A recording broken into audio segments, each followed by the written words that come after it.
ഒരു ദിവസം മൊത്തം അങ്ങ് അടിയുക, പിറ്റേ ദിവസം എല്ലാം മറന്നങ്ങ് വർത്താനം പറയുക, സ്നേഹിക്കുകയൊക്കെ ചെയ്യും. അടുത്ത ദിവസമാണെങ്കിലോ പതിവ് പോലെ വീണ്ടും വഴക്ക്. ഈ ഒരുപാട് ഇഷ്ടപ്പെടുന്നവർക്കിടയിലെ സ്ഥിരം കലാപരിപാടിയാണെന്ന് ഇത്. പരസ്പരം ചേർന്നിരിക്കുമ്പോൾ തട്ടിയും മുട്ടി ഇണങ്ങിയും പിണങ്ങിയും ഒന്നായും രണ്ടായും ഒക്കെ അങ്ങ് പോകും. അകന്നിരിക്കുമ്പോഴാണെങ്കിലോ അടുപ്പത്തിന്റെ ആഴവും വേർപാടിന്റെ വേദനയും ഒക്കെ അറിയും. ഈ സ്നേഹിക്കുമ്പോൾ വഴക്കിടുന്നത് എന്തിനാണെന്നറിയാമോ? സ്നേഹത്തിന് വേണ്ടി തന്നെയാണ്.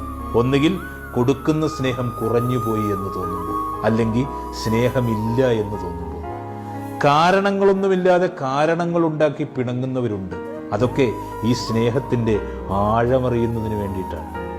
ഈ ഇഷ്ടക്കൂടുതൽ കൊണ്ട് മാത്രം പിണക്കം നടിക്കുന്ന ചില ഇഷ്ടങ്ങളുണ്ട്. സ്നേഹം കൂടുമ്പോൾ പലപ്പോഴും നമ്മളൊക്കെ സ്വാർത്ഥരായി പോകും. ചില പിണക്കങ്ങളും ദേഷ്യങ്ങളും ഒക്കെ സ്വാഭാവികമാണ്. അത് തിരിച്ചറിയാനാവാതെ പോകുന്നത് വലിയ നഷ്ടം.